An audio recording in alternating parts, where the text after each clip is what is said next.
Ok, laissez-moi deviner. Vous comprenez le français quand vous le lisez, quand quelqu'un vous parle lentement ou bien quand vous écoutez mes vidéos. Et pourtant, vous avez l'impression que c'est impossible de comprendre les Français qui parlent vite. Enfin, à vitesse normale.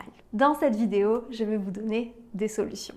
Salut, salut, salut! Bienvenue dans un nouvel épisode de French Mornings. Si vous apprenez le français, vous êtes au bon endroit. Je suis Elisa et sur cette chaîne, je vous aide à améliorer votre français et à parler de façon plus naturelle.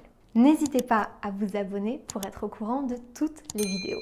Aujourd'hui, je vous donne quelques solutions pour pouvoir enfin comprendre les Français qui parlent vite. Alors installez-vous bien, activez les sous-titres si vous en avez besoin et c'est parti. Il y a vraiment beaucoup de différences entre le français que l'on parle et le français qu'on écrit. À l'école, on vous a sûrement appris la phrase « je ne comprends pas », qui est tout à fait correcte. Mais à l'oral, on ne dira pas ça. D'ailleurs, moi-même, dans mes vidéos, je fais des efforts pour que vous me compreniez mieux. Je parle en articulant un peu plus que dans la vraie vie et en ralentissant un peu mon rythme naturel. Donc, effectivement, à l'oral, on ne dira pas « je ne comprends pas », mais « je comprends pas ». Très souvent, à l'oral, on supprime le « ne » de la négation « ne pas ». On garde uniquement le « pas ». Je ne sais pas, je sais pas. Tu n'en veux pas, t'en veux pas. Il n'est pas là, il est pas là. Vous ne venez jamais, vous venez jamais, etc., etc. Vous avez compris l'idée. Autre chose que font les Français qui parlent vite, les contractions. C'est quelque chose qui existe dans beaucoup de langues. En anglais, par exemple, on a I do not qui devient I don't, ou bien I am not qui devient I'm not, ou encore I am going to qui devient I'm gonna.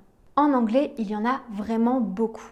En français, ça existe aussi, mais disons que c'est moins normé à l'écrit. On a plutôt l'habitude de le dire, mais pas de l'écrire. On continue donc à écrire d'une manière qui est différente de celle que l'on parle.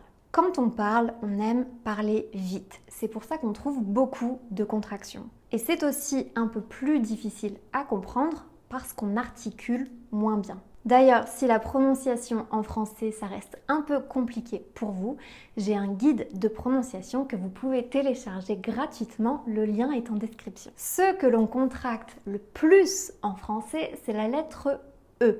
Dans des petits mots, par exemple, je mange, je mange. Te, tu te rappelles, tu te rappelles. Ce, c'est ce qui m'intéresse, c'est ce qui m'intéresse. Que, il faut que tu viennes, il faut que tu viennes, etc., etc., mais aussi dans des mots un peu plus longs. Par exemple, le mot petit est souvent prononcé petit. Un petit peu, un petit peu. Le mot besoin est souvent prononcé besoin. J'en ai besoin, j'en ai besoin. Le mot lentement est souvent prononcé lentement. Il parle lentement, il parle lentement. Et ça va être aussi le cas des verbes qu'on conjugue au futur ou bien au conditionnel. J'espère qu'on se reverra vite. J'espère qu'on se reverra vite. Tu crois qu'il me pardonnera? Tu crois qu'il me pardonnera? J'aimerais que tu sois là. J'aimerais que tu sois là. Je ne serai pas là quand il arrivera. Je ne serai pas là quand il arrivera. Une petite précision. Ce n'est pas parce que les Français font des contractions que vous êtes obligés d'en faire aussi. Je vous donne simplement des astuces pour mieux les comprendre. Dans tous les cas, il faut quand même maîtriser les bases pour comprendre les modifications qui sont faites à l'oral.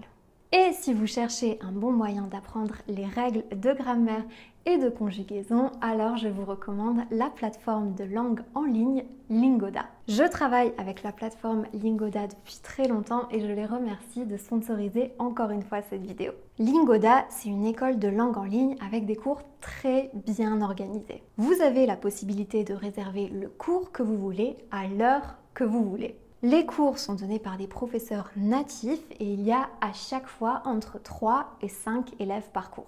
Et tous les élèves ont le temps de parler et d'être corrigés par le professeur si nécessaire.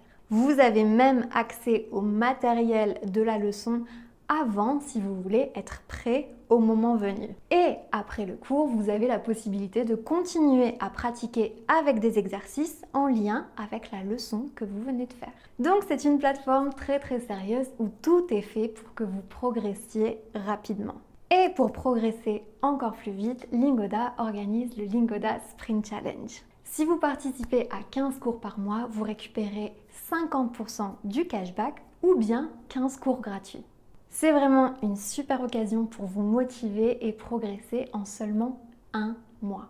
Et en ce moment, il y a une réduction supplémentaire de 30% sur le prix du challenge. Vous pouvez vous inscrire en utilisant le code qui s'affiche ici et vous bénéficierez de 25 $ de réduction supplémentaire. Alors, je vous ai dit que le pronom « je » est très souvent contracté. Mais parfois, devant certaines consonnes, il change même de son. Devant les sons f, que, p, s, t, on va remplacer le son je par un son ch. Par exemple, je ferme la porte devient je ferme la porte. Je ne comprends pas devient je comprends pas. Je prends un café devient je prends un café. Je ne serai pas là devient je serai pas là. Je te parle devient je te parle. Une autre différence entre le français écrit et le français parlé, c'est le pronom nous qui n'est pas utilisé. À l'oral, on utilise on. Par exemple, nous partons en voyage demain devient on part en voyage demain. Nous avons passé une bonne journée devient on a passé une bonne journée. Nous ne pourrons pas venir ce week-end devient on ne pourra pas venir ce week-end. On enlève le nœud de la négation, rappelez-vous. Attention, si on utilise des prépositions, alors on va continuer à utiliser nous. Par exemple, tu peux venir chez nous et non pas tu peux venir chez on. Pour résumer, voilà ce qu'il faut retenir à l'oral. Le nœud de la négation disparaît, le son E est très souvent contracté, je est prononcé ch devant certains sons et nous est remplacé par on.